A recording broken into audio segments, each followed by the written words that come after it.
Hello friends, जय माता दी। कैसे हैं आप सब? सोमवार की हार्दिक बधाइयाँ। चौथा सोमवार आ ही गया और भोलेनाथ की पूजा सोमवार को करके आप उन्हें बेहद रिझा सकते हैं। त्रिनेत्र से सारी सृष्टि को अपने वश में रखने वाले, सबके कष्टों को हरने वाले महादेव का वार है और बहुत ही खूबसूरत महीना है। प्रत्येक सोमवार भोलेनाथ को मनाने का मौसम होता ही है।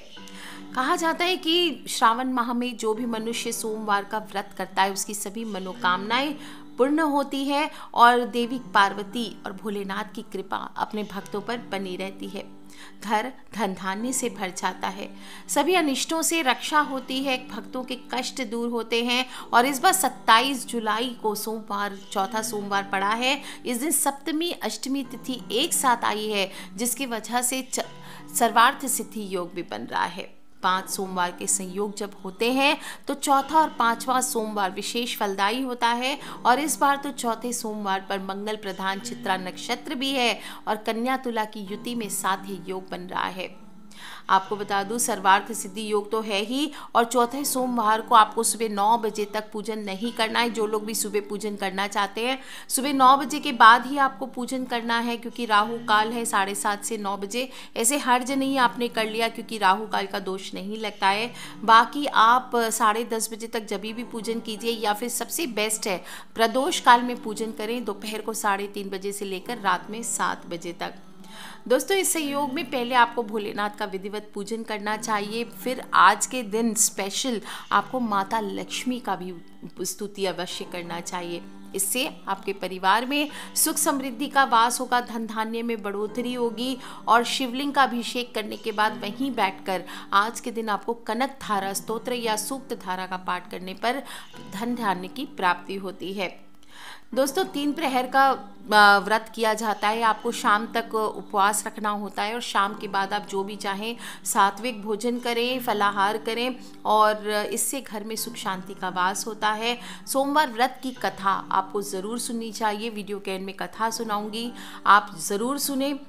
पूजा स्थल पर जब भी आप जाएंगे तो आप ध्यान रखें, स्नान करके स्वच्छ वस्त्र पहन कर ही पूजन करें। सफ़ेद वस्त्र पहने। काम, क्रोध, लोभ, चुगलबाजी, यानी कि बाहर से सफ़ेद नहीं, अंदर से भी आपको सफ़ेद हो जाना है।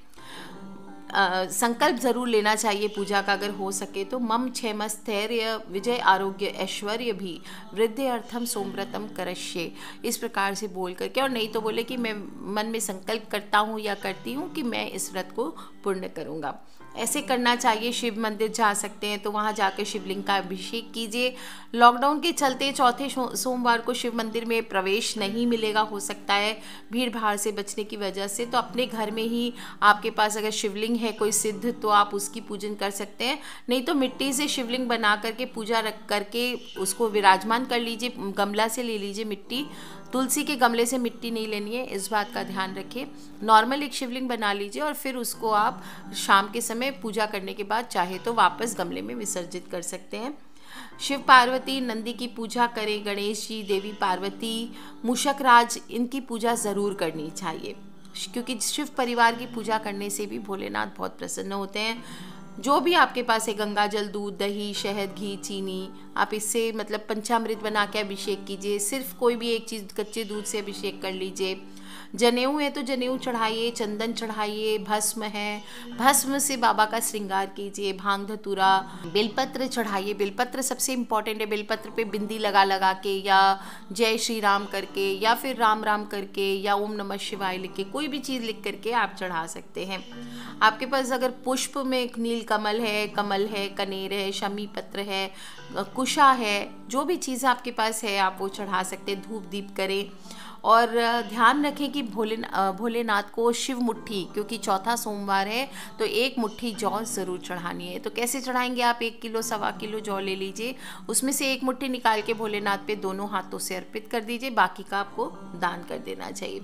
जो चढ़ाया है वो भीग जाएगा तो वो चिड़ियों को दाने के रूप में आप डाल सकते हैं। इनका अभिषेक कीजिए। कहा जाता है कि सभी देवों का ही ऐसे अभिषेक करना बहुत ही अच्छा माना जाता है। और अगर हम भोलेनाथ का अभिषेक करते हैं तो कहते हैं कि सृष्टि की समस्त मनोकामनाएं पूर्ण करने की इसमें शक्ति होती है। अलग अलग चीज़ों से अभिषेक करने से अलग अलग इच्छाओं की भी प्राप्ति होती है। जैसे दूध से अभिषेक करते हैं तो सब सातों सुख मिलते हैं आपको, हर तरह के सुख। और ख़ासकर अगर कोई को संतान नहीं हो रही है तो उसे दूध चढ़ाकर अभिषेक करना चाहिए। गन्ने के रस से धन धान्य की प्राप्ति होती है, सुख संपत्ति की प्राप्ति होती है, उत्तम पति पत्नी की प्राप्ति होती है। शहद से धन धान्य की प्राप्ति तो होती है, साथ में कर्ज मुक्ति भी मिलता है, सुंदरता की प्राप्ति होती है। कुश और कुशा जो होती है घास, वो चढ़ाने से रोग मुक्ति होती है, जल से भी सब तरह के रोग मुक्ति होते हैं। पंचामृत से अष्ट लक्ष्मी की प्राप्ति होती है और तीर्थों के जल से अभिषेक करने से भोलेनाथ का मोक्ष की प्राप्ति होती है। इन दिनों में आपको बेलपत्र जरूर चढ़ाना चाहिए। बेलपत्र आपके वहाँ नहीं मिलता है तो आप चाहे तो एक चांदी का बेलपत्र सिद्ध करके बनवा के रख लीजिए, उससे आप पूजन क्या कीजिए, हर बार फिर उसको स्टोर करके लॉकर में तिजोरी में अपने रख लीजिए। और नहीं तो फिर आप जनेऊ भी उसकी जगह पे या कमलगट्टे के बीज चढ़ा सकते हैं। इससे भी भगवान भोलेनाथ अपने भक्त की कामना जरूर पूर्ण करते हैं। इस दिन आपको जहाँ भी पूजन करेंगे वहीं बैठकर शिव चालीसा, रुद्र अष्टक का पाठ करना चाहिए। ना आप मंदिर नहीं जा रहे हैं तो घर पे ही बैठ के करें। व्रत पूजन करने के बाद आपको कथा जरूर सुननी चाहिए। अंत में आरती करके भोलेनाथ को भोग लगाएं और प्रसाद आपको सभी लोगों में वितरण जरूर करना चाहिए। दोस्तों, सावन के व्रत को इस प्रकार से करने से मनुष्य को दुखों से मुक्ति मिलती है। इस दिन पूरे दिन मन में ओम नमः शिवाय का जप कीजिए। महामृत्युंजय मंत्र अगर आता है तो वो आपको जरूर जपना चाहिए। ओम त्र्यंबकम यजामहे सुगंधिम पुष्टिवर्धनम उर्वारुकमिव बन्धनान् मृत्योर्मुक्षयमामृतात्। इस प्रकार से आपको जप करने चाहिए। जो नहीं बोल पाएंगे उनको मैं आज हिंदी में बताती हूँ क्या बोलना चाहिए आपको। हम त्रिनेत्र को पूजते हैं जो सुगंधित हैं, हमारा पोषण करते हैं। जिस तरह फल शाखा के बंधन से मुक्त हो जाता है, वैसे ही हम भी मृत्यु और नश्वरता से मुक्त हो जाते हैं। ओम त्र्यंबकम यजामहे सुगंधिम पुष्टिवर्धनम उर्वारुकमिव बन्धनान् मृत्योर्मुक्षयमामृतात्। ओम नमः शिवाय का जप कीजिए या फिर शिव गायत्री मंत्र का भी जप कर सकते हैं। ओम तत्पुरुषाय विद्महे महादेवाय धीमहि तन्नो रुद्रः प्रचोदयात्।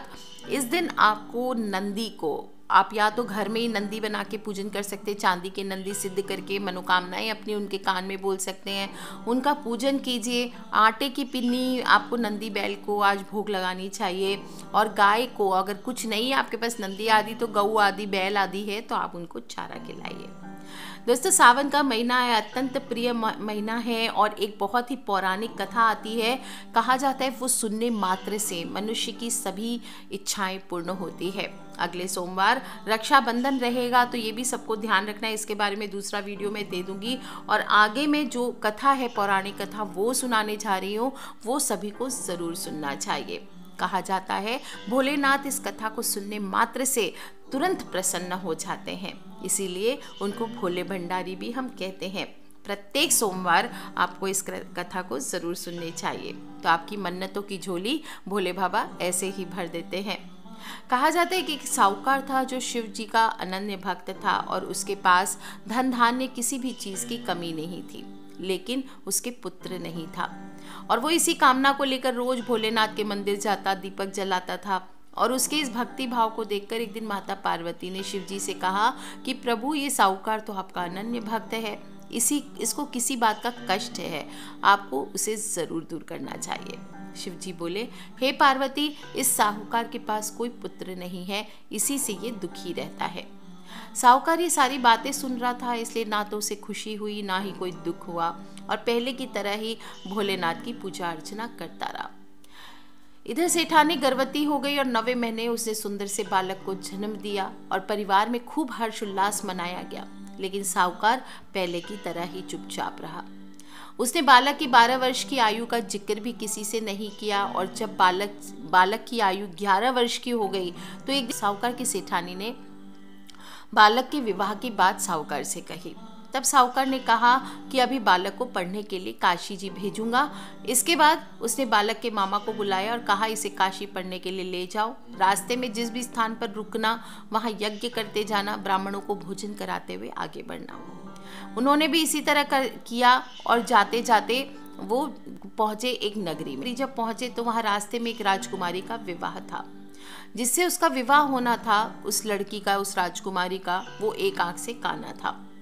तब पिता ने जब अति सुंदर साहूकार को बेटे को देखा तो उसके मन में आया कि क्यों न इसको ही घोड़ी पर बिठा के विदा कर देते हैं और शादी के सारे काम कंप्लीट करा लें। उन्होंने मामा से ये बात कही कि आपको मैं ढेर सारा धन दूंगा और इस प्रकार से विवाह आप करा दीजिए। तो मामा राजी हो गए धन के लालच में, और इसके बाद साहूकार का बेटा विवाह की बेदी पर बैठा और विवाह सब कार्य संपन्न हो गया। संपन्न होने के बाद जब उसको साहूकार के बेटे को कहा गया कि तुम जाओ, अब तुम्हारा काम हो गया, तो उसने जाने से पहले राजकुमारी की चुनरी के पल्ले पर लिख दिया कि तेरा विवाह तो मेरे साथ हुआ है, लेकिन जिस राजकुमार के साथ भेजेंगे वो एक आंख से काना है। इसके बाद वो अपने मामा के साथ काशी चला गया। उधर जब राजकुमार ने अपनी चुनरी पर ये लिखा हुआ पाया तो उसने राजकुमार के साथ जाने से मना कर दिया, काने राजकुमार के साथ। तो राजा ने भी अपनी पुत्र बारात के साथ विदा नहीं किया। बारात वापस लौट गई और उधर मामा और भांजे काशी जी पहुंच गए। एक दिन जब मामा ने यज्ञ रच रखा था और भांजा बहुत देर तक बाहर नहीं आया, तो मामा ने अंदर जाकर देखा तो भांजे के प्राण निकल चुके थे। वो बहुत परेशान हुए, लेकिन सोचा कि अभी रोना पीटना मचाया तो ब्राह्मण चले जाएंगे, यज्ञ का कार्य अधूरा रह जाएगा। जब यज्ञ संपन्न हुआ तो मामा ने रोटना पीटना शुरू कर दिया और उसी समय शिव पार्वती जी वहां से जा रहे थे। माता पार्वती ने शिव जी से कहा कि हे प्रभु, कौन रो रहा है इतना? तभी उन्हें मालूम पड़ता है कि यह भोलेनाथ के आशीर्वाद से जन्मा साहूकार का ही पुत्र है। तब माता पार्वती कहती कि हे स्वामी, इसे जीवित कर दीजिए, इसके माता पिता के रोते रोते प्राण निकल जाएंगे।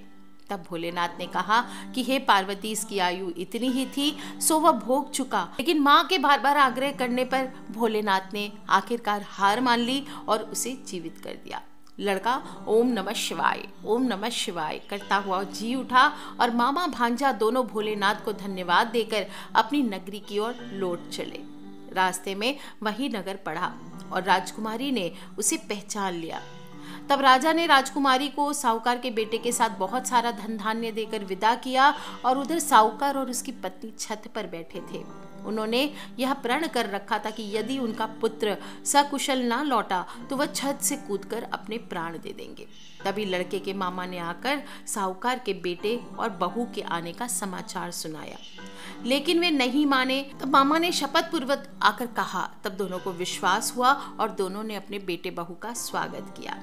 उसी रात साहूकार को सपने में शिवजी ने दर्शन दिए और कहा कि तुम्हारी पूजन से मैं प्रसन्न हुआ। इस प्रकार जो भी मनुष्य मेरे पूजन को करता है, हर सोमवार को नियमित रूप से व्रत करता है, सावन के सोमवार मनाता है और भोलेनाथ की सच्चे दिल से आराधना करता है, जो भी इस कथा को सुनता या पढ़ता है, दूसरों को सुनाता है, उसके समस्त दुख दूर हो जाते हैं, सभी मनोकामनाओं की पूर्ति होती है।